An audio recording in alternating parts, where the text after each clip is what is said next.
Ako ang inyong Lolo Pael at ito ang aking kwento. Ampon ng Mag-asawa.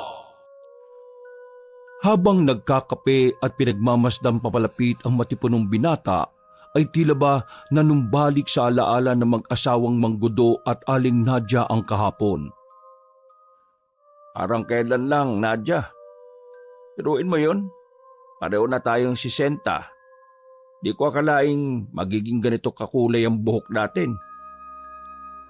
Sumimsim ng kape si Manggudo sa sosyal na babasaging tasa. Pagkatapos ay inilapag sa ibabaw ng mamahaling platito. Paglagok ay saka tinunghaya ng matanda ang palapit na binata sa kanila. Oo nga, Gudo. Salamat sa Diyos at kahit papaano biniyayaan niya tayo ng anak. Kahit di man mismo galing sa sariling laman at dugo natin. Nagngitian sila at muling nilingon ng matipunong binatang si Elmo na papalapit sa kanilang kinaroroonan. 15 taon ang nakalipas magmula nang makita ng mag-asawang sina Manggudo at Aling Nadia si Elmo sa kubong nasa gitna ng pinagsasakahang bukid ng Ginoo. 46 years old pa lang noon ang mag-asawa habang si Elmo ay 5 taong gulang. Nang maabutan nila ang bata roon ay nanginig to sa sobrang takot.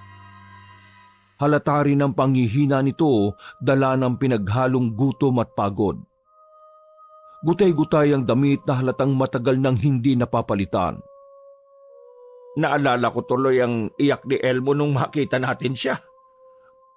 Ay, ang bilis talaga ng panahon, Nadia, no? Mabuti na lang din nakita natin siya kaagad. Kundi baka naabutan siya ng buhos ng ulan nun. Kawawa naman bata. Ay, mabuti na lang talaga.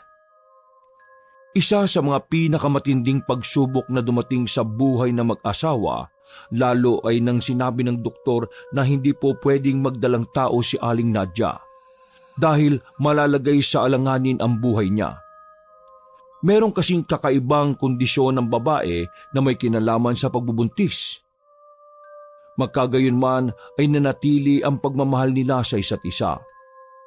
Hindi hinayaan ni Manggudo at Aling Nadia na masira ang kanilang pagsasama nang dahil lang sa wala silang anak. Tinupad nila pareho ang sinumpaan nilang pagtatali sa harap ng Panginoon at ang kasabihang till death do us part. Pinanatili nilang masigla ang kanilang buhay kahit na nga minsan ay nakakaramdam si Aling Nadia ng kalungkutan, lalo na kung nakakakita ito ng isang pamilya na masayang masaya. Subalit sa huli ay natanggap na rin nila lalo na ng babae na kahit kailan ay hindi sila mabibigyan ng supling. Siguro ganun nga talaga ang agos ng buhay. Kanya-kanyang kapalaran lang din yan. At yun nga ang naging kapalaran na mag-asawa hanggang sa tubuan na ng puti ang mga buhok. Hanggang sa isang hapon, silang mag-asawa na lang ang natira sa bukid. Nagmamadali na rin sila sa paghahanda para makauwi ng bahay dahil tila nagbabadya ang malakas na pagbuhos ng ulan. Nag-aayos ng mga kagamitan noon ng lalaki habang ang babae naman ay inihahanda ang mga pinagkainan nilang gamit nang sabay nilang marinig ang palahaw na pag-iyak ng isang musmos. At doon na nga nila nakita ang batang lalaki na nagpakilalang si Elmo. Noong una ay kinabahan sila sapagkat halata sa itsura ng bata na kahit gusgusin ay parabang galing sa mayamang pamilya. Maputi ito, berde ang kulay ng mga mata at kulay ginto ang buhok na parang anak ng isang foreigner. Cute rin ang itsura ng bata kaya aakalaing nagmula sa isang kilala o prestigyosong pamilya. Naisipan nilang itong iuwi sa bahay pansamantala at kalaunan hinanap nila ang mga magulang. Subalit makalipas ang araw, linggo at buwan. Dahil sa walang umaako kay Elmo, kaya naman nagdesisyon na ang mag-asawa na kupkupin na lang to hanggang sa kasalukuyan at magbinata na ito. Masinuwerte rin silang magmula nang dumating sa buhay nila si Elmo. naging pag-aari ng mag-asawa ang maliit na bukirin at nagkaroon din sila ng pwesto sa palengke. Kaya sa tuwing babalikan ng mag-asawa ang mga panahong yon, ay palagi silang naluluha sa galak. Sapagkat kundi rin dahil kay Elmo, malamang ay sinukuan na lang din nila ang buhay sapagkat pareho silang ulila at wala ng ibang kaanak pa. Isang malaking biyaya sa matandang mag-asawa ang pagdating sa kanila ni Elmo. Nay, Tay, nakangiti na naman kayo ha. Mano po? Magkasunod niyang inabot ang maugat na kamay ng kinalakihan niyang mga magulang at saka nagmano sa mga ito. Kaawaan ka ng Diyos. Pagpalain ka, anak. Matapos makapagmano, ay tumindig ang matangkad, maputi, matipuno at napakagwapong binata sa tapat ng kinikilala niyang mga magulang. Ngumiti siya sa mga ito bago ulit magsalita. Bakit po ang saya-saya niyo ngayon? Nakangiting tanong niya sa dalawang matanda. Pinagmamasdan ka namin kasi ng nanay Nadia mo abang papalapit ka rito sa amin. Natutuwa lang kami na makita kang lumaki ng maganda ang kalagayan, anak. Oo nga, pakiramdam ko ang bilis-bilis ng panahon. Naiisip ko lang bigla na darating ang araw na iiwan mo na kami dahil mag-aasawa ka na rin. Nang makita ng binata si Aling Nadia at tila naluluha, ay niyakap niya ito habang inaalo ang likuran. Nanay naman, hindi pa po ako mag-aasawa. 20 years old pa lang po ako eh. Wala pa nga akong girlfriend. At siya nga po pala, may good news po pa pala ako sa inyo. Siguradong ikakatuwa niyo po ito na sobra.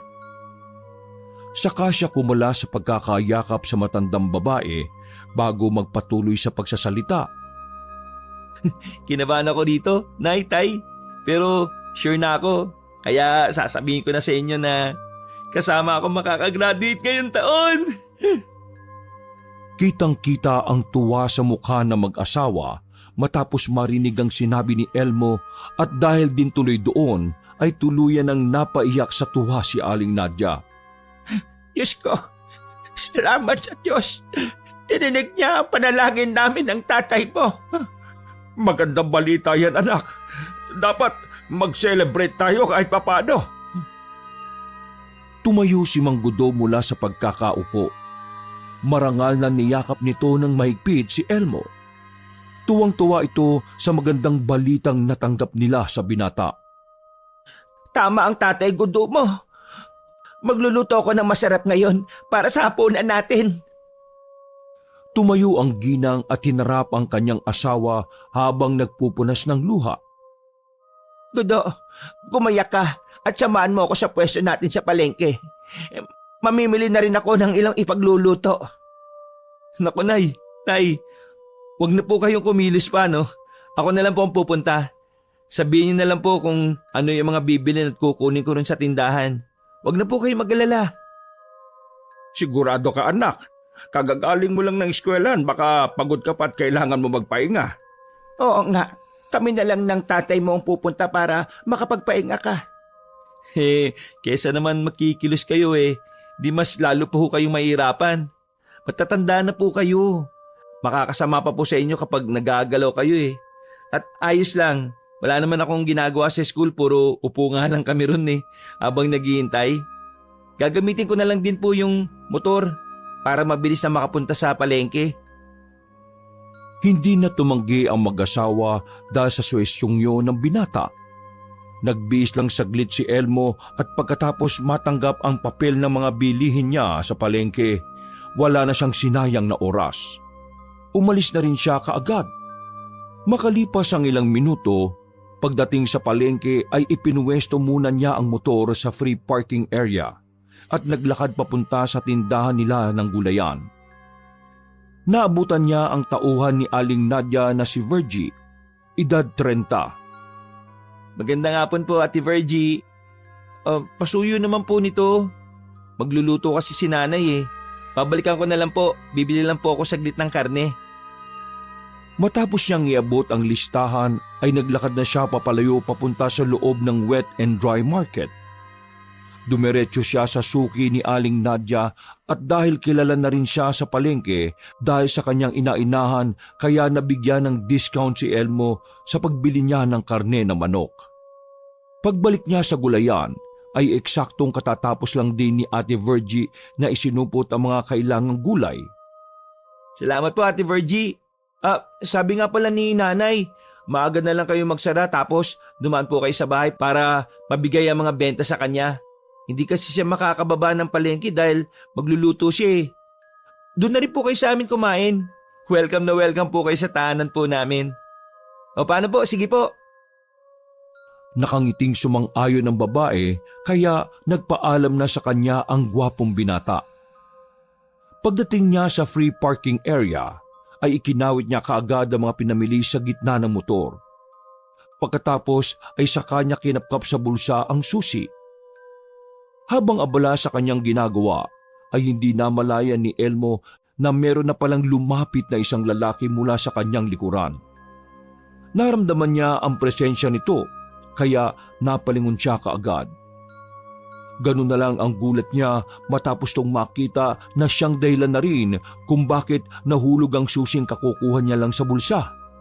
Kasing tangkad niya ito, maputi rin, matipuno, berde ang mga mata at kulay ginto ang buhok. Para nga lang siyang nananalamin. Ang kaibahan lang ay meron tong malaking itim na balat sa kaliwang tenga. Dahil sa matalim nitong tingin ay napaatras siya. Kinabahan din siya nang bigla tong yumukod sapagkat kinuha pala nito ang susing nahulog. Nahulog mo, Guillermo. Kunot noo at marahang kinuha ni Elmo ang susi pagkaabot sa kanya ng misteryosong lalaki. Ano? Guillermo? Elmo ang pangalan ko at hindi Guillermo. Hindi pa man niya na ibababa ang kamay ay hinawakan na to ng lalaking may balat sa kaliwang tenga, dahilan para magkatitigan sila mata sa mata. Doon ay mabilis na nangilabot si Elmo. Simula sa talampakan, paakyat sa tuhod na umikot-ikot sa kanyang tiyan, kaya nakaramdam siya ng tila pagbigat noon. Para tuloy siyang masusuka habang katitigan ang estrangherong hindi nalalayo sa kanya ang pagmumukha. Hindi niya maintindihan ang nararamdaman ng mga sandaling yon. May kung anong kurot sa kanyang tiyan ang kumalabit sa kanya na hindi niya malaman. Umakyat ang kilabot sa kanyang dibdib, kaya nagsimula ring magkarirahan ang mga maliliit na daga roon at nang umabot ang kilabot sa kanyang batok ay doon na mabilis na nagtayuan ng mga balahibo niya sa iba't ibang parte ng katawan. Bigla niyang tinabig ang kamay ng estranghero at muling napatras habang umiiwas dito ng tingin. Hindi mo na matatakasan ang kapalaran mo. Ilang araw na lang, Guillermo. Ilang araw na lang. Pagngiti nito sa kanya ay tila ba dumoble ang kilabot na nararamdaman ni Elmo. Hindi na niya inintindi pa ang iba nitong sinasabi. Sumakay kagad siya ng motor. Binuhay ang makina at dali-daling umalis sa lugar na yon. Hindi naman umalis ang lalaking estranghero sa kinatatayuan nito. At nang lingunin niya to mula sa side mirror, ay gano'n na lang ang gulat niya sapagkat kitang-kita ng dalawa niyang mata kung paano ito nag-anyong ibon.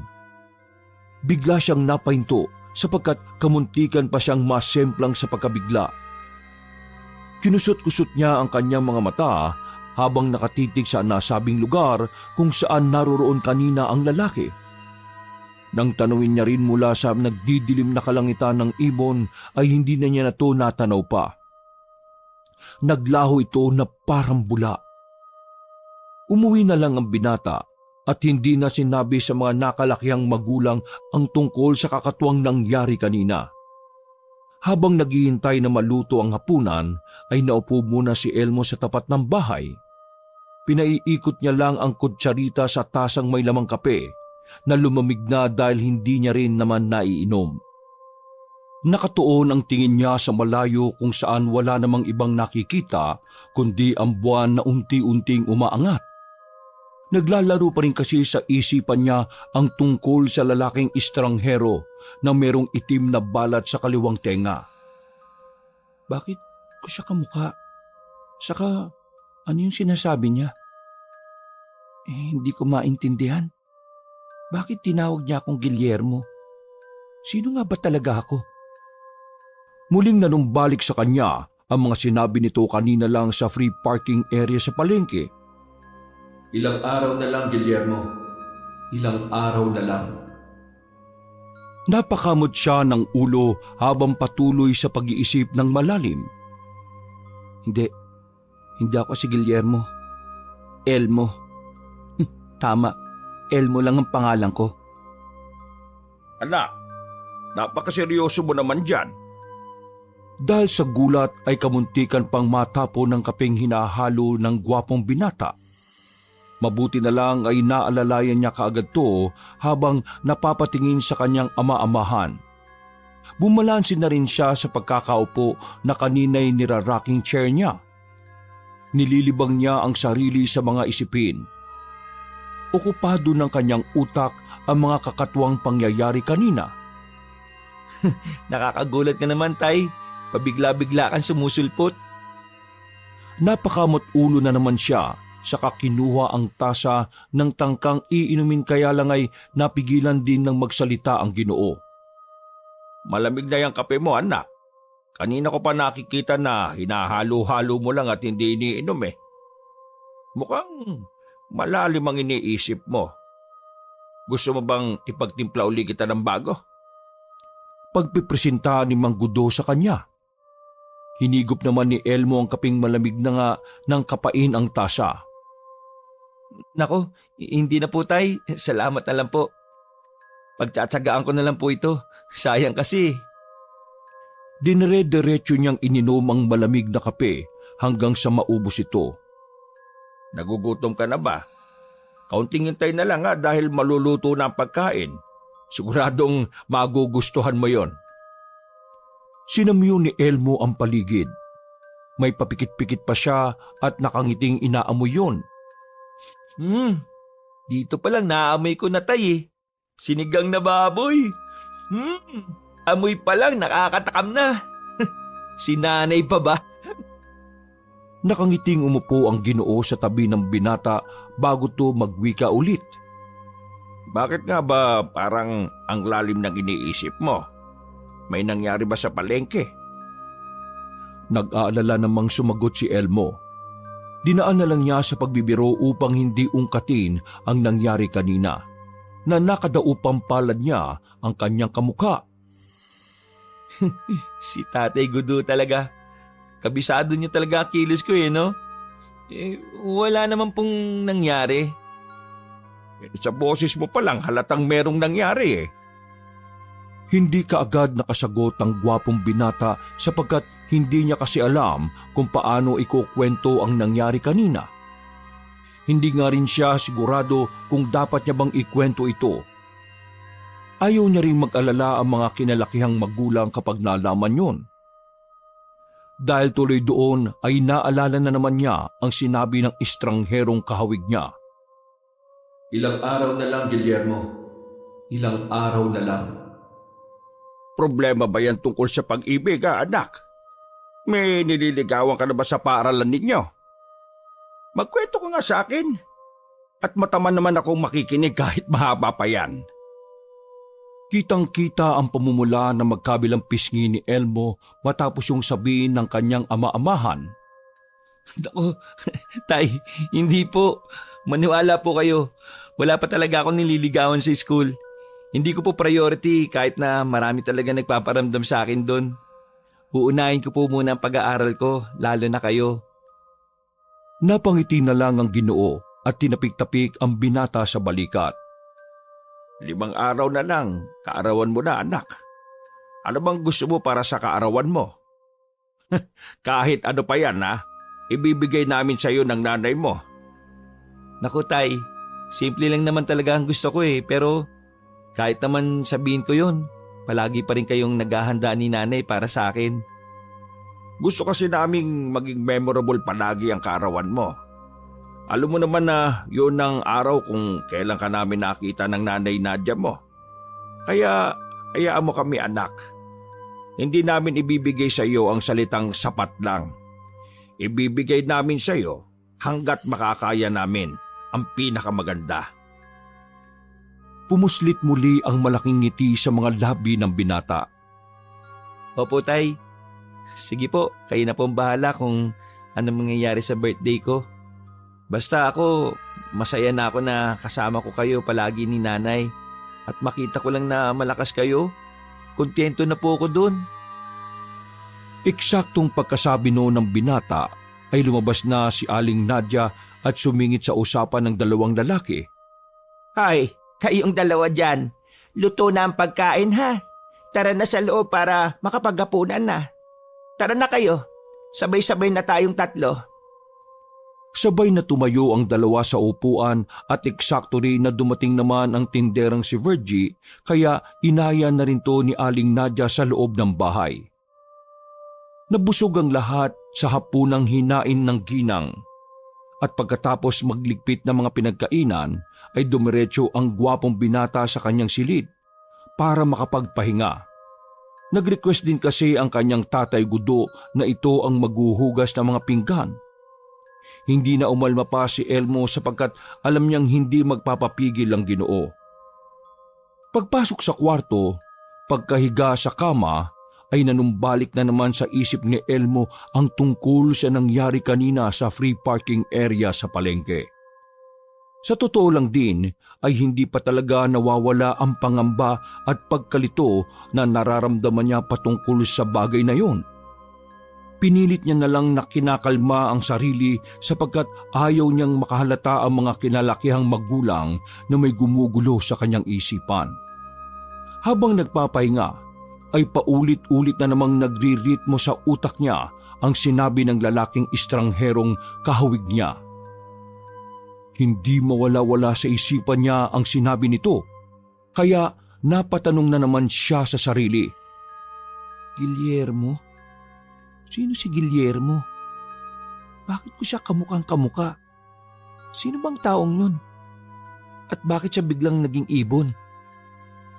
Habang kino-question niya ang kanyang sariling pagkatao, ramdam naman niya sa sarili ang pananayo ng balahibo sa magkabilang braso at batok matapos muling manumbalik sa isipan niya ang pagsasaanyong ibon ng lalaki kanina. Akala niya napapanood lang niya sa telebisyon ng mga ganoong klaseng nilalang na kayang magbago ng anyo. Isang malaking pantasya na sa totoong buhay din pala nangyayari. Hindi lang kasi ordinaryong ibon ang nakita niya, kundi isang napakalaki at itim na uwak na may namumulang mga mata. Napayakap siya sa sarili habang nakatingin sa kisame ng silid. At sa dami ng mga nabuong katanungan ay tila ba nanakit ang ulo ng binata hanggang sa hindi niya namalayang nakatulog na lang pala siya. Ilang araw na lang, Guillermo. Ilang araw na lang. Napadilat at napabangon ng binata matapos marinig ang tinig na yun. Nang magpalinga-linga siya sa paligid ay wala namang ibang tao maliban sa kanya. Subalit meron siyang nakitang malaking uwak na nakapwesto sa may bintana. Halos kumikinang sa pagkapula ang mga mata nito dahilan para mapatras si Elmo at mapasiksik sa pinakadulo ng higaan. Mula roon ay binugaw-bugaw niya ang nasabing ibon, subalit hindi to natinag. Tumingin lang sa kanya ito na lalong nagbigay takot sa kanyang sistema. Shoo! Alis yan! Alis yan! Binugaw na niya gamit ang kumot subalit hindi talaga to nagpatinag.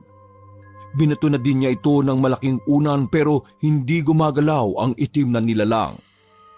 Dahil doon ay napilitan na siyang sugurin nito at tangka na sanang hahawakan sa liig. Subalit laking gulat niya na mag-anyo tong tao na katulad ng nakita niyang lalaki sa free parking area ng palengke. Matipuno, maputi, gwapo, kulay berte ang mga mata, kulay ginto ang buhok at merong itim na balat sa kaliwang tenga.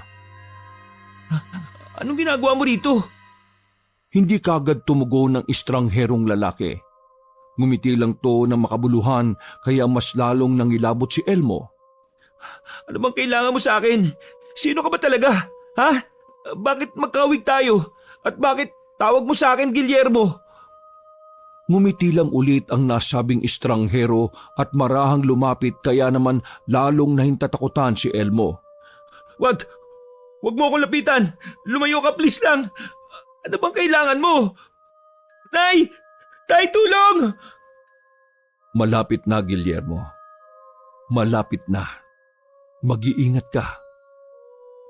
Hindi nagpatinag ang estranghero na palapit ng palapit sa kanyang kinaroroonan.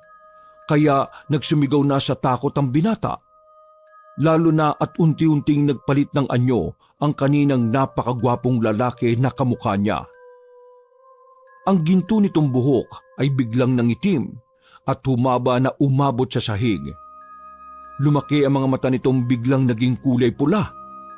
Nabalot din to ng makapal na balahibo at walang ano-ano ay bigla siya nitong hinawakan sa magkabilang kamay. Kaya nagkakakawag si Elmo habang nagsusumigaw ng saklolo. Ha? Nay! Tay! Tulong! May halimaw sa kwarto ko! May halimaw sa kwarto ko!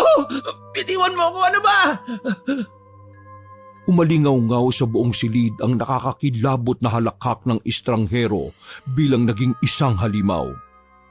Kasabay din noon ay paulit-ulit ang pagsigaw ng saklolo ni Elmo habang nakapikit at pilit na kumakawala sa nasabing nakakatakot na nilalang.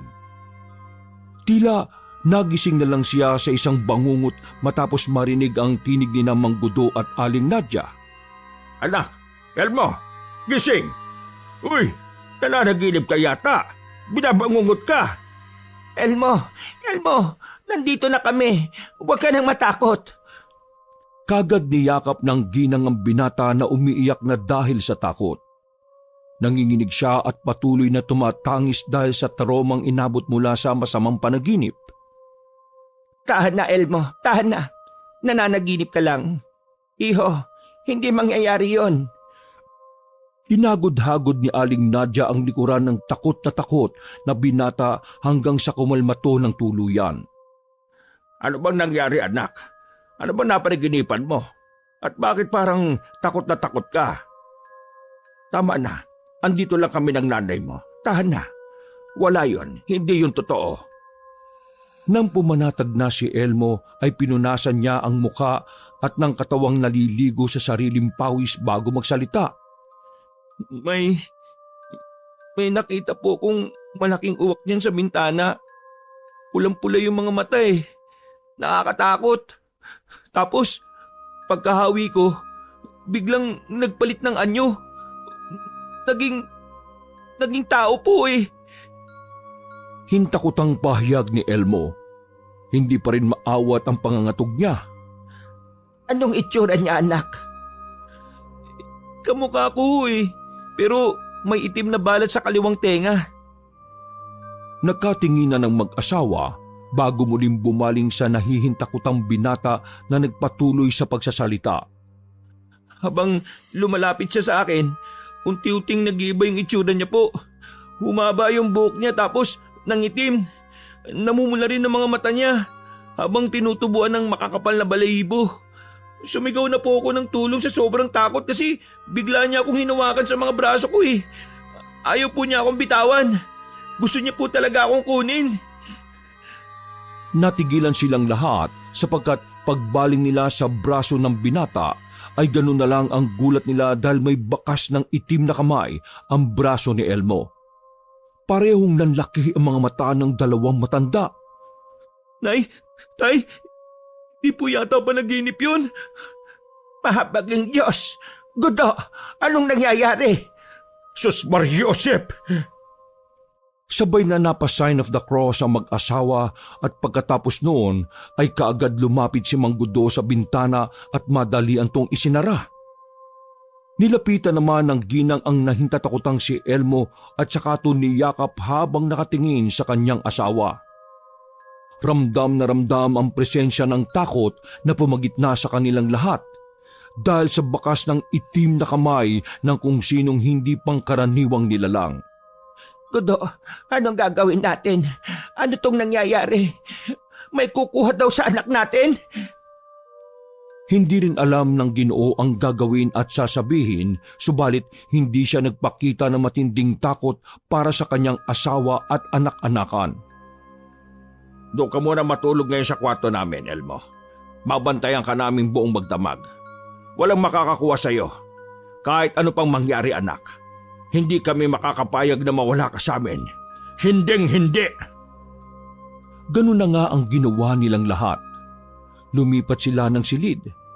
At sa kalagitnaan ng hating gabi ay nagsunog ng mabahong goma si Mang Gudo sa labas ng kanilang bakuran sa paniniwalang pantabo ito ng mga masasamang uri ng elemento.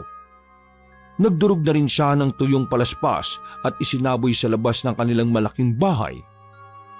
Nang makumpleto na sila sa silid, ay doon na nga ikinuwento ni Elmo ang nakainkwentro niya sa palengke tungkol sa lalaking nakita niyang kawangis niya na merong itim na balat sa tenga at bigla na lang nag-anyong ibon. Dinitali niya lahat hanggang sa pagsabi nito ng katagang ilang araw na lang, Guillermo. Nay, tay, bakit niya po ako tinawag na Guillermo? At saka ano pong ibig sabihin na ilang araw na lang? Kinakabahan po ako eh. Inakbayan ni Mang Gudo si Elmo upang maiparamdam sa kanya na hindi siya nag-iisa. Naharangan naman ng takot na umuusbong sa dibdib ang binata dahil sa ginawang yun na matandang lalaki sa kanya. Huwag ka matakot, anak. Mamaya pagsikat ng araw, hihingi tayo ng tulong. Hindi ka namin pababayaan ng nanay mo. Pangako. Sige na anak, magpahinga ka na. Walang mangyayaring masama. Katulad ng ipinangako ng tatay mo. Salamat po, Nay. Tay. Tumalikod na nga ang binata at panatag na humiga sa malambot na kama. Pinilit na makatulog ni Elmo at makalipas ang higit kalahating oras ay nadinig niya ang mahihinang bulungan ng mag-asawa.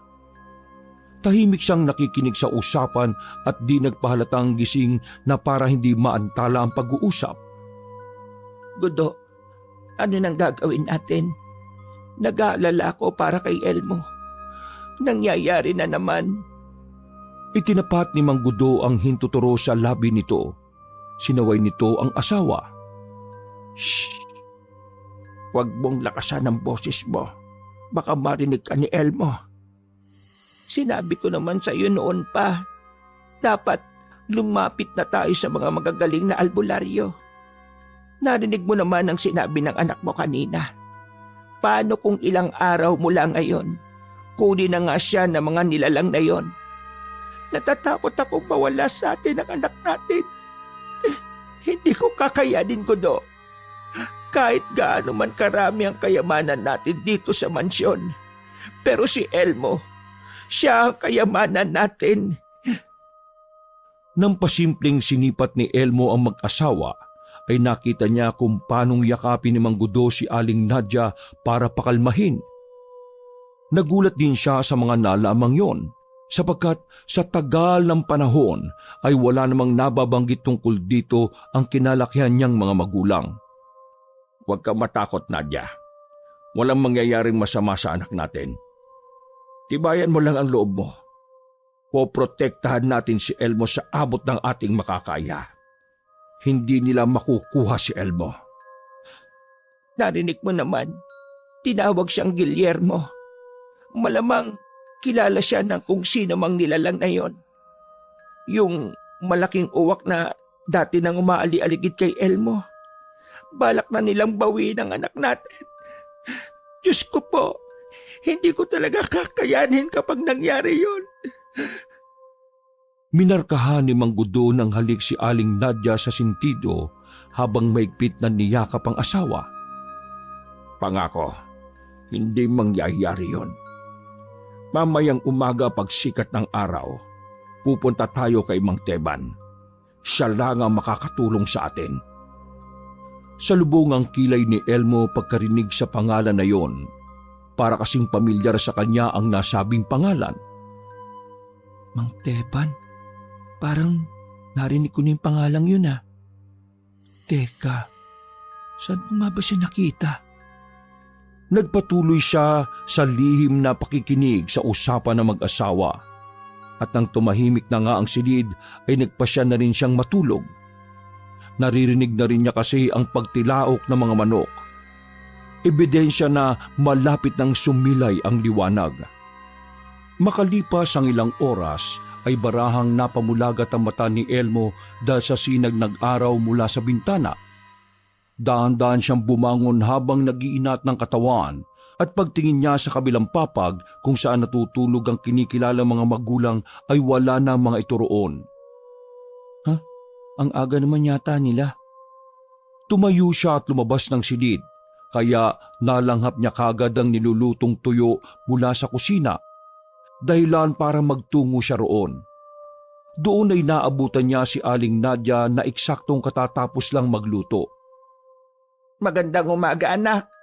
Mabuti at gising ka na. Sige na, umupo ka na rito para makapag-almusal na tayo ng sabay-sabay. Magandang umaga po, Nay. Nasaan po si Tay Gudo? Nandun sa labas, nagsisiga. Saglit at tatawagin ko. Pag-alis ng ginang ay kaagad na upo si Elmo habang sinusundan ng tingin ng kanyang inainahan. Medyo nawirduhan lang siya dahil parabang relax na relax ang mukha nito at walang inaalala. Pagbalik na mag-asawa ay pumesto na nga ang mga ito sa hapagkainan. At pagkatapos ay nagsimulang manalangin si Aling Nadia. Panginoon, maraming salamat po sa biyaya niyo sa umagang ito. Maging kalakasan ng aming pamilya ang pagkain ito. Ilayo niyo po kami sa anumang gawa ng masama. Sa pangalan ni Jesus. Amen. Habang nagsasandok ng makakain, ay salit-salitang pinagmasdan ni Elmo sina Mang Gudo at Aling Nadia. Nakikiramdam siya sa mga ito kung sino ang unang babasag sa katahimikan. Hanggang sa magsalita na ang matandang lalaki. Pagkatapos natin kumain, magbabiyahe na tayo papunta kay Mang Teban. Kaya magpakabusog kayo dahil mahaba-haba ang lalakbayin natin. Wala na nga silang sinayang na oras. Nang matapos na sa pagkain ay hinugasang kagad ni Elmo ang mga pinagkainan nila. Samantalang si Aling Nadia naman ay nag-ayos ng mga dadalhin nilang gamit habang si Mang Gudo ay inapula na ang ginawa niyang apoy kanina. Muli na namang umalingasaw ang mabahong goma na siyang ginamit niyang pang-apoy. May dinurog din itong tuyong palaspas na iminudmud nito sa iba't ibang panig at sulok ng kabahayan. Nang handa na ang lahat, gamit ang kanilang sasakyan ay nagbiyahe na ang mag-anak. Dumaan muna sila sa maliit na bukirin para magbilin sa pinagkakatiwalaang tao na siya munang mga laga sa lahat. Nagtungo rin sila sa palengke at ibinili naman ni Aling Nadia kay Virgie ang tindahan ng gulay. Kumuha na rin sila ng ilang dadalhin para ibigay kay Mang Teban na siyang pupuntahan nila. Habang papalayo sila sa palengke, ay hindi naiwasang magtanong ni Elmo sa mga kinalakiang magulang. Nakita niya kasi na tila malungkot ang mga mukha ng dalawa habang paalis sila. Nay, Tay, sino po ba yung Mang Teban na yun? Saan po siya nakatira? Seryosong tanong ni Elmo sa kinikilala niyang mga magulang. Nagkatingin na naman ng mag-asawa at sabay na tumango. Sa likod ng bundok, anak. Kailangan natin makapunta roon bago magdilim para hindi na maulit ang nangyari kagabi sa iyo.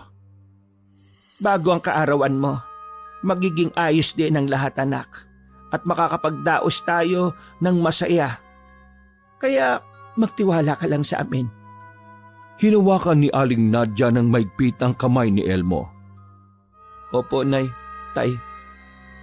Nginitian naman ni Elmo ang dalawang matanda. Pagdating nila sa poblasyon, pansamantalang pumasok ang mag-anak para humingi ng bendisyon sa kura paroko. Isa yon sa mga naisip na paraan ng mag-asawa upang hindi sundan si Elmo ng nasabing malaking uwak.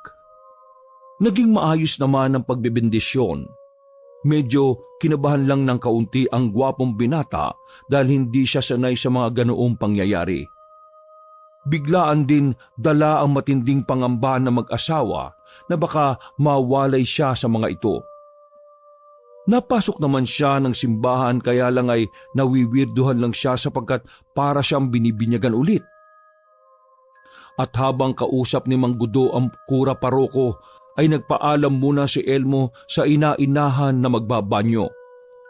Ihing-ihi na rin kasi siya pag alis pa lang nila sa may palengke. Sige anak, bilisan mo lang na kaunti dahil aalis din tayo kaagad. Kukuhain lang ni Tay Gudumo kung ano yung pakay niya dito sa simbahan. Oo po, Nay. Iihi lang naman po ako eh. Pagkatango ng ginang ay naghintay na to sa upuan kaharap ang mga naglalakihang ribulto habang si Elmo ay dumiretso na sa banyo. Hawak-hawak ang kasilanan sa pagitan ng kanyang binti. Punong-puno na talaga ang pantog niya at kailangan na niyang mailabas yun upang maginhawaan. May mangilan-ngilan siyang taong nakikita na labas-pasok sa banyo, kaya saglit siyang naghintay sa labas. Nang masigurong bakante na, ay pumasok na siya at kaagad inilabas ang bataan. Ay, sa wakas, nakaraos din. Natigilan siya matapos mapansing nagpatay-sindi ang ilaw sa loob ng banyo. Makailang ulit ang pagbukas-patay ng liwanag. Para bang pinaglalaruan ng switch ng ilaw sa banyo. Iginala niya ang tingin, kaya doon niya lang din napagtanto na siya lang mag-isa ang nasa loob. Mukhang mawawalan pa yata ng kuryente ha. Matapos makapagpagpag, ay dumiretso siya sa lababo para maghugas ng kamay at saglit na maghilamos. Habang nakatingin sa salamin, ay muling nag-andap-andap ang liwanag sa banyo kaya napatingala na naman siya. Sinundan niyo ng pagkalabog mula sa isang cubicle dahilan para mapalingon siya roon. Muling nagpatay-sindi ang ilaw at muli ring may kumalabog sa cubicle kaya medyo nagtaka na ang binata. Mas lalo pa siyang natakot nang magbukasara naman ng sunod-sunod ang pinto ng mga cubicle sa CR. Lalabas na sana siya at di napapansinin ng bagay na yon kaya lang ay biglang papalagbag na nagsara lahat ng cubicle doon. Kapag dakay bumukas ng marahan ang cubicle sa dulo. Lumangit-ngit ang pinto kaya nagbigay yon ng kakaibang pakiramdam kay Elmo. Unti-unti siyang nangilabot kaya pinihit niya ang doorknob. Subalit nagulat siya sapagkat nakalak na yon. Sinubukan niya ulit buksan gamit ang buong lakas kaya lang ay ganun talaga. Ha? Nakalak? Paanong? Pagkatapos niyang sabihin yun, ay muling umandap-andap ang ilaw. Subalit sa pagkakataong yun ay sunod-sunod na to. Sinabayan pa ng paglangit-ngit ng pinto ng cubicle na dahan-dahan bumubukas, kaya tuluyan na ngang namayani ang takot sa binata. Habang nakatingin sa cubicle, ay kinalabog na ni Elmo ng maraming ulit ang pinto sa pag-asang merong makakarinig sa kanya mula sa labas. Tulong! Tulong! Nalakan ako! Tulong! Pakibukas ang pinto! Napasigaw siya bigla nang tuluyan ng namatay ang ilaw dahilan para balutin ng dilim ng buong silid. Kinalabog niya ng kinalabog ang pinto na punong-puno ng takot. Isa lang kasi ang nasa isip niya habang nasa madilim na banyo. Anumang oras ay maaring may kung anong elemento ang magpakita sa kanya. At hindi nga siya nagkamali. Nang masanay ang mata niya sa dilim ay doon na niya napansin ang nilalang na dahan-dahang lumalabas mula sa cubicle. Mahaba ang buhok nito. Itim na nababalutan ng itim na balahibo ang balat at namumula ang mga mata. Mas lalong binilisan ng binata ang paghampas sa nakakandadong pinto, kasabay ng pagpilit niyang mabuksan yun habang sumisigaw ng tulong. Nay! Tay! Tulong! Kahit sinong makarinig dyan, tulungan niyo ako! Nandito siya! Nandito ang kukuha sa akin! Nang ngumiti ang nakakatakot na nilalang, ay nagsumiksik si Elmo sa isang sulok, subalit patuloy pa rin siya sa paghingi ng tulong habang kinakalabog ang pinto. Tulong! Tay Gudo! Tay Nadia! Nandito yung halimaw! Muling nag-andap-andap ang ilaw, kaya biglang nawala ang nakakatakot na nilalang. Dahilan upang kahit papaano ay mabawasan ang takot na nararamdaman ni Elmo. Hanggang sa paglingon niya sa salamin, ay nagulantang siya sa kanyang nakita. Mula sa likod ng refleksyon niya, ay naroon ang lalaking kamukhang kamukha niya na merong itim na balat sa kaliwang tenga. Naglahad ito ng kamay na parang inaabot siya bago pabulong na nagsalita. Guillermo. Kasabay ng pagkakasabing yon ay namatay na naman ang ilaw. Kasunod noon ay merong humatak sa kanyang mga braso papunta sa cubicle dahilan para magsisisigaw siya sa sobrang pagkasindak. Tay, tulong! Nang malapit na siyang makapasok sa madilim na cubicle ay eksakto naman na biglang bumukas ang pinto ng banyo at pumasok si Mang Gudo kasama ang kura paroko. Sa isang iglap ay biglang sumindi ang ilaw kasabay ng pagbagsak ni Elmo na nakalutang ng ilang dipa mula sa lupa. Gulat na gulat ang lahat sa kanilang nasaksihan, habang ang binata naman ay mangyak-ngyak habang nagpupunas ng duguan nitong ilong gawa ng pagkakabagsak. Sumirko rin ang kanyang paningin dulot ng kababalaghang inabot niya sa loob ng CR na yon. Dahil sa pangyayaring yon, mas lalong nangamba si Aling Nadia para sa kaligtasan ni Elmo. Hindi tuloy kaagad sila nakaalis ng simbahan sapagkat pansamantalang ginamot ang duguang ilong ng binata. Nakita ko na naman yung lalaking kamukha ko. Parang may gusto siyang sabihin eh.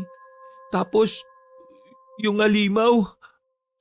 Naudlot na ang binata sa pagsasalita sapagkat tarantang kinumpronta ng ginang ang kanyang asawa at ang kura paroko na gumagamot sa ilong ni Elmo.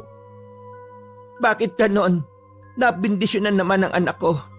Bakit nakakalapit pa rin sa kanya yung kung anumang masamang elemento na yon? Ano bang problema? Bakit napakalakas yata ng nagpapakita sa kanya?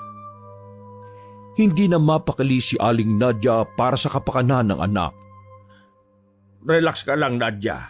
Hindi makakatulong kung matataranta ka ng ganyan. Napabuntong hininga na lang ang ginang at hindi na muna nagsalita pa. Pagkatapos namang gamutin ng kura paroko ang nagdurugong ilong ni Elmo, ay ipinaliwanag nito sa kanilang lahat ang pangyayari. Kung bakit tila hindi umepekto ang pagbabasbas. Ayon sa kura paroko, mabisa ang pagbabasbas kaya lang ay malakas ang koneksyon ni Elmo sa kung anumang nilalang na sumusunod sa kanya. Kaya niyo naman pong palayasin ang nilalang na gumagambala sa anak ko, hindi po ba?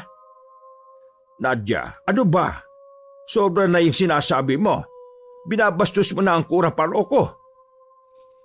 Natigil silang mag-asawa dahil inawat sila ng kura paroko. Pagkatapos ay may nahantong nagpaliwanag tungkol sa kagustuhan ni Aling Nadia. Ipinaliwanag din ng pinuno ng simbahan na ayon sa sagradong batas ng simbahan, ang tangilang gumagawa ng hinihiling niya ay ang mga ordained priest o higher prelate na may malinaw na paintulot ng lokal na obispo. Hindi basta-basta ginagawa ang ganoong bagay dahil ini-examine din ng lahat ng mga kagaya nilang alagad ng simbahan kung matatag ba ang kanilang mental na kapasidad. Napabuntong hininga na lang si Aling Nadia matapos marinig ang paliwanag ng kura paroko. Pasensya na po sa inasal ko. Humihingi rin po ako ng tawad. Salamat po sa pagbibigay ng first aid kay Elmo. Hindi na po kami masyadong magtatagal dahil baka gabihin kami. Bago umalis ang mag-anak ay nagbigay pa ang kura paroko ng rosaryo kay Elmo na kaagad ding isinuot ng binata. Galing daw to mismo sa Vatican at basbas mula roon kaya mapoprotektahan siya. Subalit, ayon din mismo sa alagad ng simbahan, ang pinakaunang makakatulong kay Elmo ay ang sarili niya. Ang pananampalataya sa may kapal upang tuluyang maputol ang malakas na koneksyon at nag-uugnay sa kanya mula sa kung sino mang alagad ng kadiliman. Pagkatapos nilang mananghalian ay nagpatuloy na sila sa pagbabiyahe. Nang malapit-lapit na sila sa kabundukan ay isang kamalasan naman ang nangyari.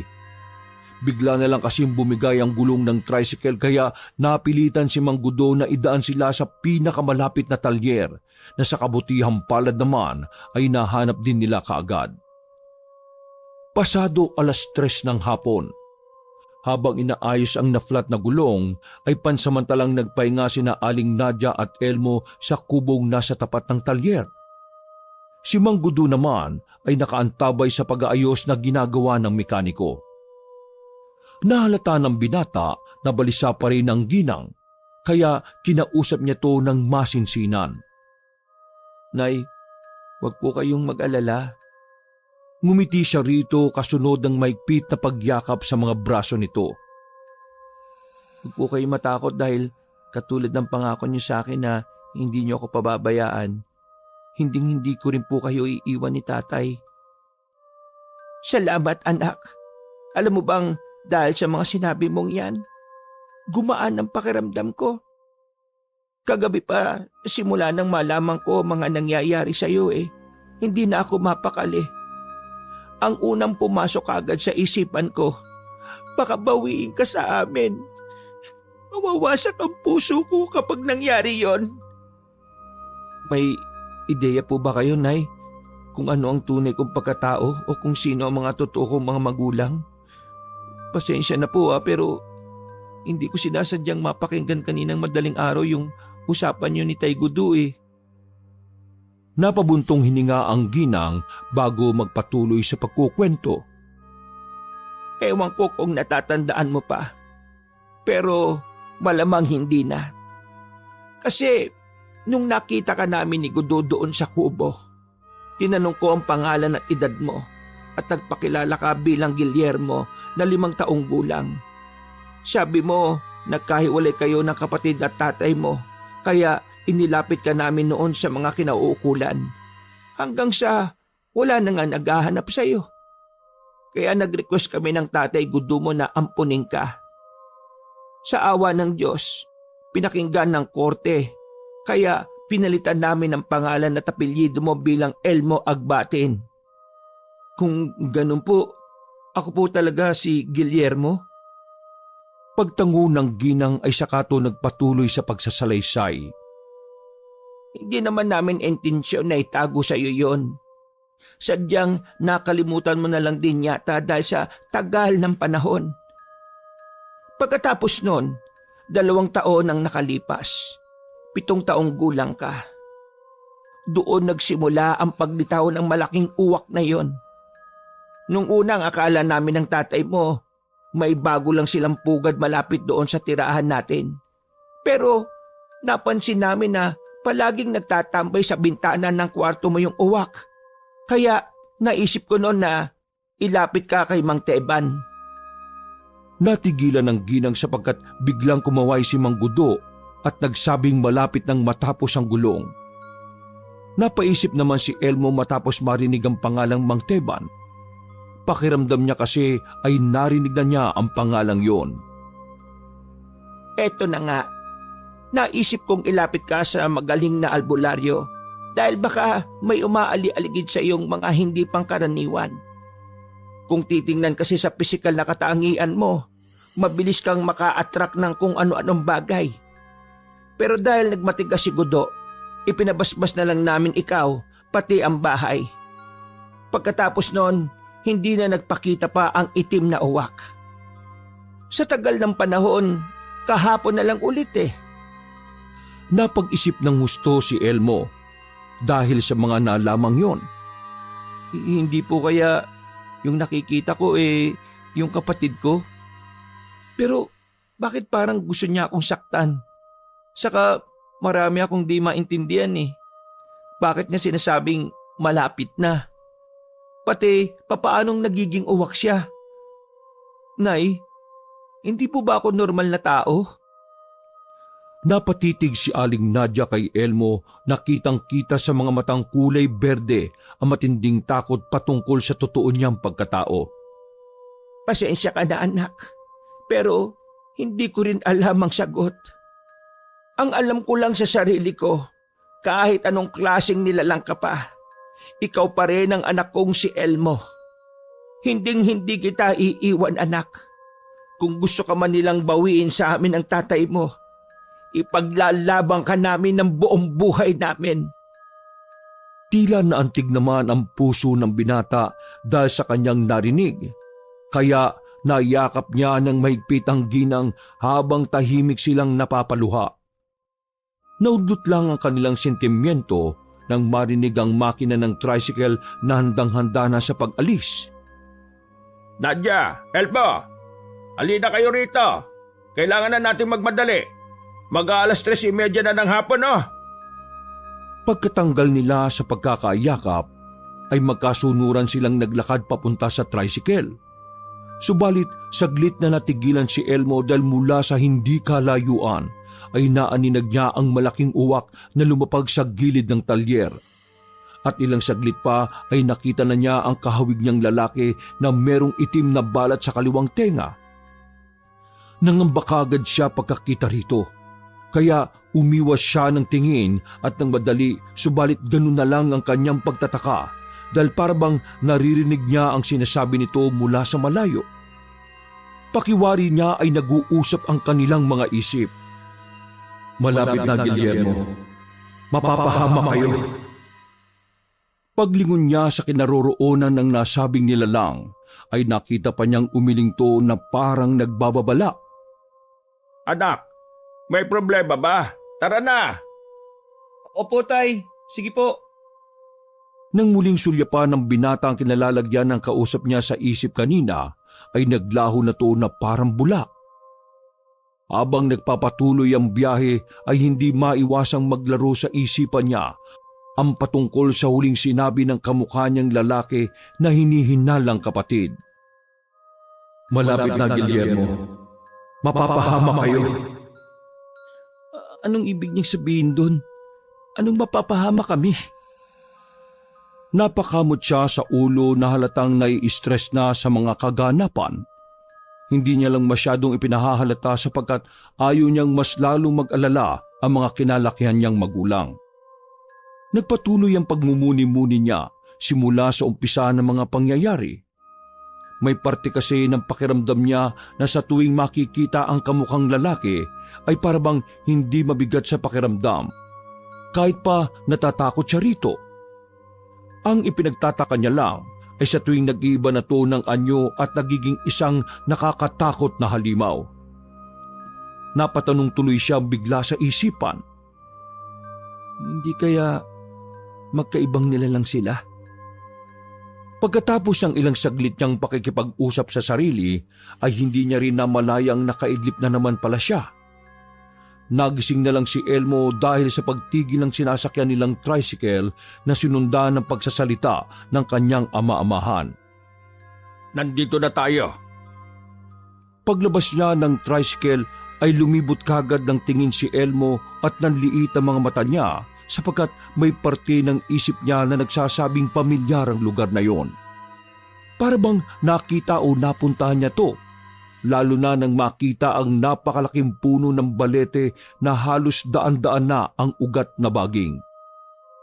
Ayos ka lang ba, anak? Opo tay. Nasaan na po ba tayo? At bakit tayo bumaba ng tricycle? Yang malaking puno na yan. Palatandaan yan na nasa bundok na tayo kung saan naglalagay ang isa sa pinakamahusay na albularyo sa buong probinsya. Si Mang Teban. Umalingaw-ngaw na naman sa isipan ni Elmo ang pangalang binanggit ng kanyang ama-amahan. Mang Teban? Mang Teban? Mang Teban? Parang narinig ko na talaga yung pangalan na yun. Magmadali na tayong maglakad dahil baka abutan pa tayo ng dilim sa daan. Mas delikado dahil mapuno sa lugar na ito.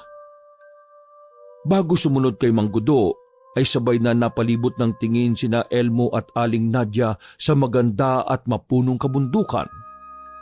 Maya-maya pa ay nagsimula na nga silang maglakad hanggang sa makalipas ang ilang minuto ay natuntun din nila ang nasabing lugar kung saan naglalagi ang magaling na albularyong si Mang Teban. Pagkakita ni Elmo sa lugar na yon ay bigla na lang na nakitang kanyang ulo. Parang may kung anong alaala na nagsusumiksik sa isip niya kasunod ng pamilyar na boses na parang nagpupumilit siyang kausapin. Guillermo, umalis kayo. Papahamak. Ayos ka lang ba, anak? Parang namumutla ka yata. Masakit ba ang ulo mo? Po?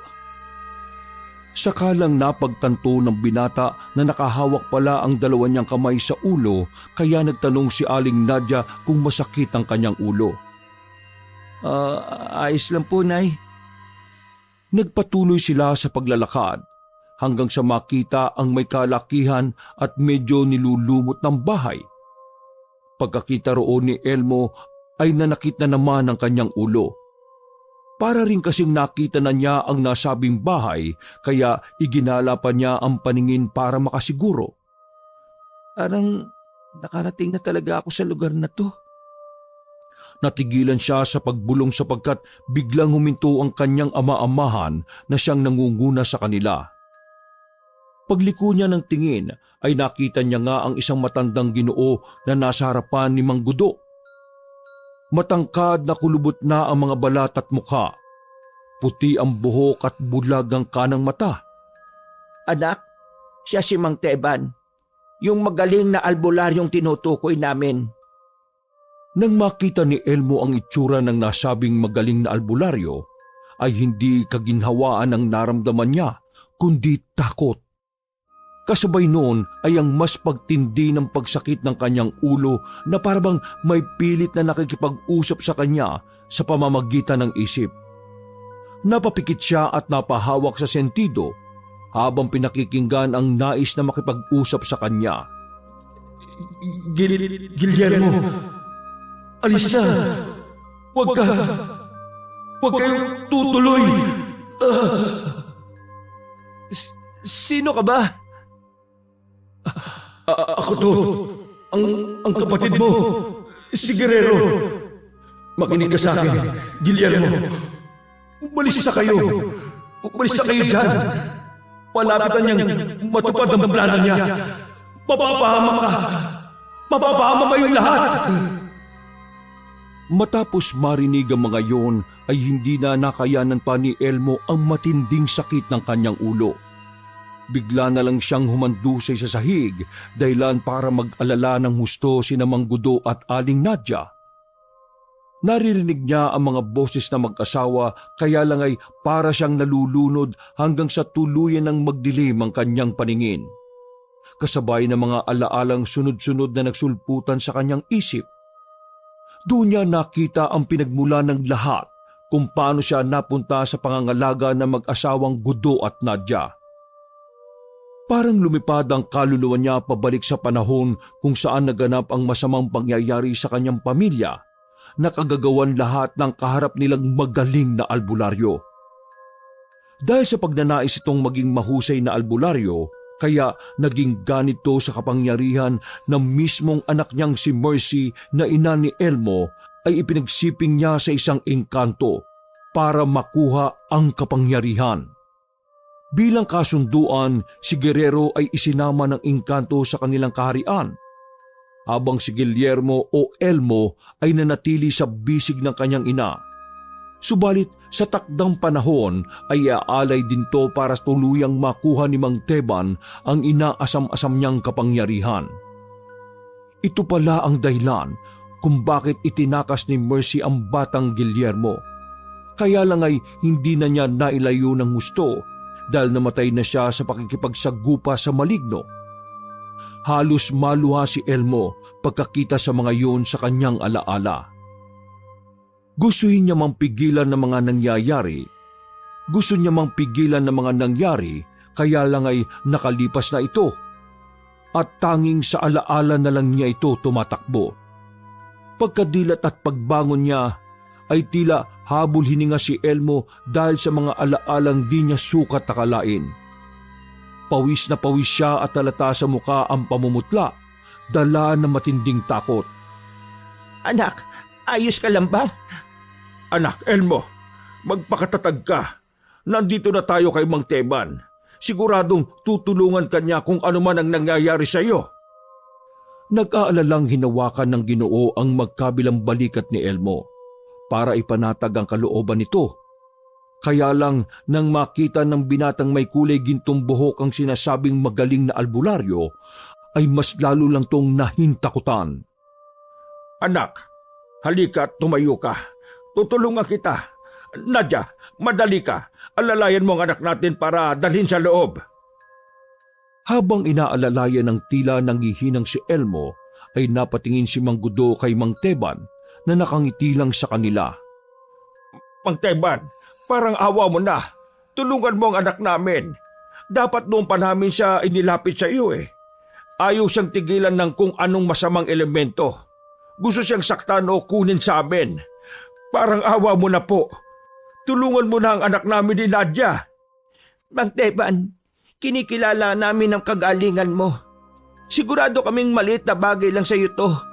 Kaya pakiusap, iligtas mo ang anak namin. Ayaw naming mawala si Elmo sa amin at makuha siya.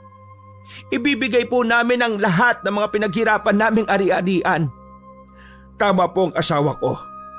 Matulungan niyo lang po si Elmo. Ipagkakaloob ko sa inyo ang sakahan namin. Ang maliit naming sakahan. Ibibigay namin sa iyo ang titulo. Kahit ang pwesto ko sa palengke. Tay, tama na po! Tila nagising ang dalawang matanda matapos ang sigaw na yun ni Elmo. Tumanggal din to sa pagkakaalalay na ikinagulat ng mag-asawa. Ngumiti lang sa kanila si Mang Teban bago malumanay na nagwika. Matagal na panahon na rin. 15 taon. Napakaliit talaga ng mundo. Nagtaka ang mag-asawa sa mga sinabi ng magaling na albularyo. Nagpakahirap-hirap pa kung utusan at pasundan ka sa maligno. Pinahirapan ko pa ang sarili ko. Dadalhin ka rin naman pala ng mag-asawang to sa akin. Nagkatinginan si Mang Gudo at Aling Nadia na halata ang pagkalito dahil sa mga sinabi ng magaling na albularyo. Anong nangyayari? Ano pong ibig niyong sabihin, Mang Teban? Matutulungan niyo po ba kami? Matalim na titig lang ang isinukli ng albularyo sa mag-asawa, kaya kinapitan na ni Elmo ang mga ito at hinatak patras bago bulungan. Umalis na po tayo dito, Nay. Tay, delikado ang taong yan. Kitang-kita sa ekspresyon ng mukha ng mag-asawa ang matinding pagtataka, lalo na nang marinig ang sinabi ng kanilang ampon.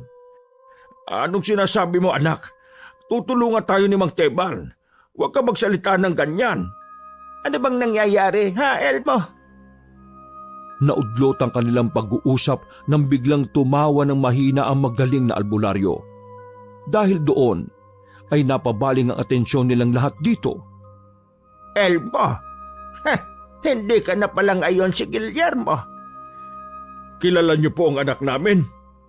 Kilalang kilala. Paano? Napahalakak na naman ang albularyo na parang isang demonyo. At nang tumigil to ay sa kanya pinagmasdan ang binatang napakuyom lang ng mga kamao.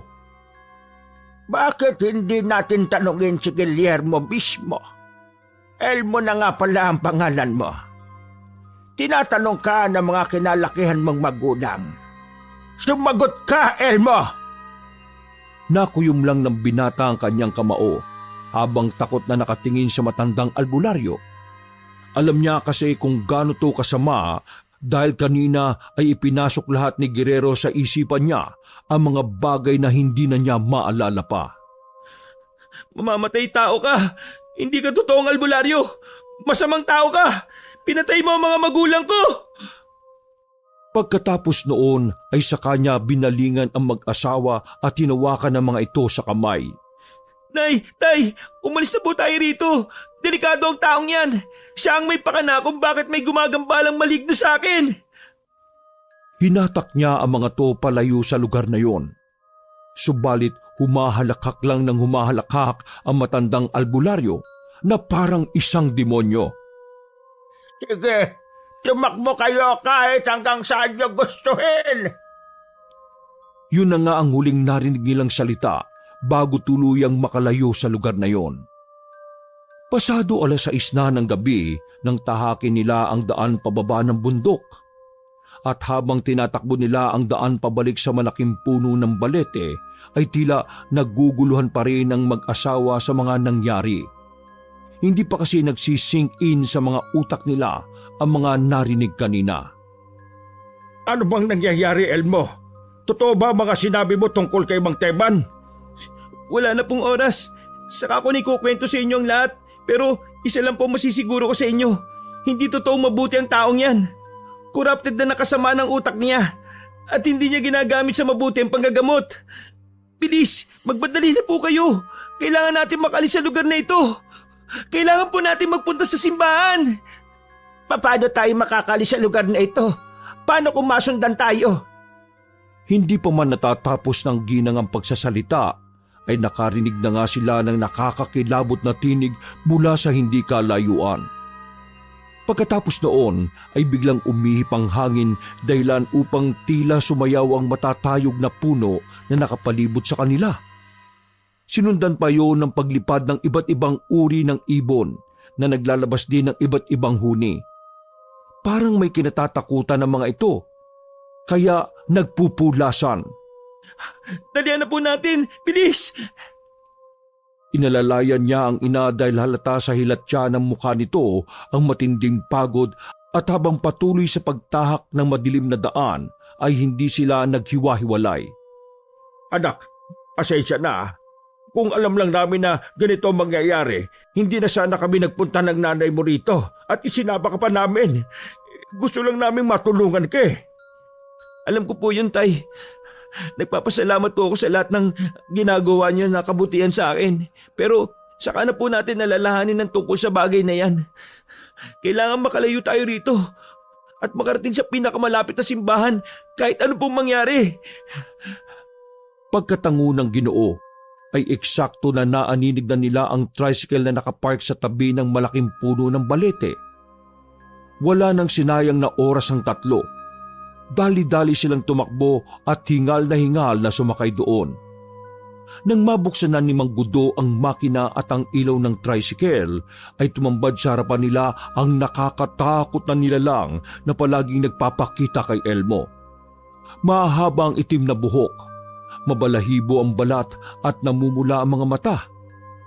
Pagkakita ng mag-asawa ay nagimbal sila sapagkat ito ang unang beses na makakita sila ng ganoong klase ng nilalang. Ano yan? Halimaw? Gudo? Elmo? Umalis na tayo rito! Hindi naman kaagad nakakilo si Mang Gudo dahil sa sobrang pagkabigla. Pinangunahan na kasi ng takot ang Ginoo at para tuloy siyang aatakin sa puso dahil sa nakakatakot na nilalang na yun. Yan ang malignong pumatay sa totoong nanay. Yan din ngayon ang ginagamit ni Mang Teban para makuha ko. Napakasama niya talaga. Isang nakabibingi at nakakakilabot na ungol ang pinakawala ng nasabing maligno. Dahil doon ay nagpulasan na naman ang mga ibong nagpapahinga. Sinabayan din yun ng biglang pag-ihip ng hangin at nang dumampito sa kanilang mga balat ay matinding kilabot ang naging hatid. Gudo, pandarin mo na ang sasakyan, madali ka! Kung ayaw mong mamatay tayong lahat dito!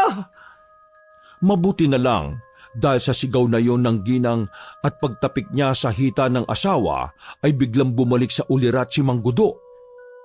Pagkakita niya sa maligno na pasalakay na sa kanila, ay kaagad niyang binunot ang bagay na ibinigay ng kura paroko sa kanya at lakas loob na iwinisig sa nakatatakot na nilalang. Napahinto yun at tila nangisay na parang bulate dahil sa holy water na sinaboy niya. Demonyo kang maligno ka! Huwag ang pamilya ko! Muli niyang sinabuyan ang nakakatakot na nilalang, kaya napatras to habang umuungol ng napakalakas. Halata na nasaktan to sa mga nangyari dahil kitang-kita nila ang nagngangalit nitong muka. Sige, sumugod ka! Subukan mong kunin ang anak ko! Ako mismo ang papatay sa iyo! Umangil lang ng umangil ang galit na maligno at pagkatapos ay pinaharurot na ni Mang Gudo ang tricycle. Samantalang si Aling Nadia naman ay napapayak na lang habang nagdarasal. Nang makalayo-layo na sila roon, kahit papaano ay nabawasan ng takot na nararamdaman nila, pero hindi pa rin nagpakampante si Elmo. Nagmasid-masid siya sa madilim na kapaligiran habang patuloy sa pagmamaneho ang kanyang ama-amahan. Makalipas ang ilang minuto ay narating nila ang kalapit bayan kung saan meron silang nakitang simbahan. Walang sinayang ang mag-anak. Dali-dali nilang tinakbo yun at pinasok, kaya lang ay pinigilan sila ng nagbabantay dahil sarado na raw ito. Pakiusap, sabihin mo sa pari ng simbahan na patuloyin kami kahit ngayong gabi lang, parang awa mo na. Maluha-luha ang ginang sa pagmamakaawa. Subalit bago sila papasukin ng Ginoo ay nagulat na sila sa kanilang nakita. Isang malaking uwak ang lumapag sa kanilang harapan. Dahilan para tumakbo ang lalaking caretaker at naiwan na lang sina Mang Gudo, Aling Nadia at Elmo sa harapan ng simbahan. Hindi alam na mag-asawa kung kakabahan ba sila o hindi sa kanilang nakita. Pero tuluyang naibsan ng kaba nila nang unti-unting magpalitan nyo ang malaking uwak. At gano'n na lang ang gulat nila dahil kamukhang-kamukha nga ito ni Elmo. Maliban na lang sa malaking itim na balat nito sa kaliwang tenga. Girero? Ngumiti yun sa kanya bago malumanay na nagwika. Huwag na kayo matakot dahil sasamahan ko kayo pabalik sa lugar kung saan kayo nakatira. Doon po pwede kayong pumunta sa simbahan. Hindi na nakaimik ang mag-asawa sapagkat hindi pa rin nila mapaniwalaan ang nakikita nila ngayon. Huwag po kayo mag-alala, hindi ko kayo sasaktan, lalo na ang kapatid ko. Bunga man kami ng kasamaan dahil sa lolo namin na masamang albularyo, pero hindi naman ako masamang engkanto at si Guillermo. Hindi naging masamang tao dahil din yan sa inyo. Palagi kong binabantayan ang kapatid ko mula ng malayo dahil yun ang bilin sa akin hanggang sa dumating ang araw na maging ligtas na siya ng tuluyan. At yun ang lagi kong sinasabi sa iyo, Guillermo. Malapit na. Saka lang naunawaan ni Elmo na yun pala ang ibig sabihin ng mga pahiwatig nito sa kanya, kaya napangiti na lang siya. Kahit ang totoo ay nawiwirduhan pa rin siya sa mga kaganapan. Yun palang ibig sabihin nun. Salamat kapatid ko. Pero may tanong ako, bakit ngayon mo lang naisipang magpakita sa akin? Kung ang tao ay merong sinusunod na batas, meron din ang mga engkanto. Lahat ng nilalang ay mayroong mga batas, kahit simbahan o kahit ang mga anghel at demonyo. Sa bagay, pero maraming salamat sa lahat Pagkatango ng binatang may balat sa kaliwang tenga, ay wala na nga silang inaksayang oras. Dali-dali silang nagbiyahe at sa biyaya ng Diyos ay ligtas silang nakabalik sa bayan. Kagad dumiretso ang mag-anak sa simbahan at doon ay nagpaalam na si Guerrero sa kanila dahil alam nitong ligtas na sila roon. Mabuti na lang ay naabutan pa nilang gising ang kura paroko kahit pa mag-aalas 9 na ng gabi. Doon na sila natulog. Pagsapit ng kinabukasan ay gumawa kagad ng paraan si Mang Gudo para matapos na ang lahat ng ito. Kasama si Elmo ay nagganap sila ng matino at mabuting albularyo na lalaban sa kasakiman ng matandang si Mang Teban. Naiwan ng pansamantala si Aling Nadia sa simbahan sapagkat mas ligtas siya roon. At sa kabutihang palad, nakahanap nga sila ng mga albularyong tutulong sa paggapi kay Mang Teban. marami ang nagtulong-tulong dahil hangad nila na maging malinis ang pangalan ng mga albularyo at alisin ang mga sakim. Sa biyaya na may kapal at sa pinagsama-samang karunungan ng mga albularyo ay madali nilang natugis ang sakim na albularyo na walang ibang hangad kundi kapangyarihan. Dahil sa pangyayaring yon ay nakabalik na nga ang mag-anak sa kanilang tahanan at naidaos ang kaarawan ni Elmo na simple at payapa. Dumalo pa si Guerrero sa salo-salo na labis na ikinatuwa ng mag-asawang Gudo at Nadia. Guerrero, kahit kailan mo gustong pumunta sa bahay namin malaya ka makakapunta ha. Nagpapasalamat ako sa Diyos dahil hindi lang isa, kundi 2 pa yata ang anak na pinagkaloob niya sa amin ni Gudo. Tol, kung gusto mo, dito ka na rin tumira. Sigurado magiging mas masaya at makulay ang bahay na to kapag nandito ka. Pero siyempre, huwag kang pabigla-bigla sa pagsasaan yung uwak ha. Natawa lang ang lahat dahil sa birong yun ni Elmo. Pagkatapos noon ay nagpatuloy na sila sa kasiyahan hanggang sa mabilis na lumipas ang oras. Tulog na ang mag-asawa at tanging si Elmo at Guerrero na lang ang gising. Pareho silang nakaupo at tinatanaw ang kalangitang pinaliliwanagan ng mga bituin. Anong meron sa mundong ginagalawan mo? Katulad lang din naman dito. Ganun ba? Siya nga pala. Salamat sa pagpunta sa birthday ko ha. Kaarawan pala natin.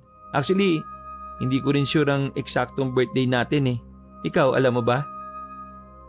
Nakangiting umiling-iling si Guerrero sa kanyang kapatid na napangiti na rin. Yung birthday na sineselebrate ko ngayon, yun ang araw kung saan ako nakita nila Nanay Nadia at Tatay Gudo. Doon din ako naging ampon ng mag-asawa. Ang babait nila, no? Oo, mababait sila. Nasaksihan ko yan. Kaya ingatan mo sila ha, dahil sila na ang makakasama mo habang buhay. Huwag mo silang pababayaan. Ingatan mo sila palagi, Guillermo. Oo naman. Saka hindi naman ako mahihirapan kasi nandyan ka kapag wala ako Diba, Tol? Ngumiti lang ang binatang engkanto at pagkatapos ay mulitong tumanaw sa kalangitan. Kaya ganun na rin ang ginawa ni Elmo hanggang sa mahikab siya. Inaantok na ako. Siya nga pala. Natutulog ba kayo mga engkanto? Tumayo lang si Guerrero at ngumiti. Pagkatapos noon ay saka siya mahigpit na niyakap ng kapatid. Maraming salamat sa iyo, Guillermo. Matulog ka na ng mahimbing. Bago pa makatugon si Elmo, ay unti-unti nang bumigat ang kanyang talukap hanggang sa hindi niya namalayang nakatulog na siya ng mahimbing. Pagkatapos ng tagpong yon, ay hindi na nagpakita pa sa kanila si Guerrero. Pero patuloy na naghintay si Elmo sa bintana kung saan madalas noon tumatambay ang malaking uwak, sa pag-asang magkikita sila ulit ng kanyang kapatid. Wakas! Ako ang inyong Lolo Pael at ito ang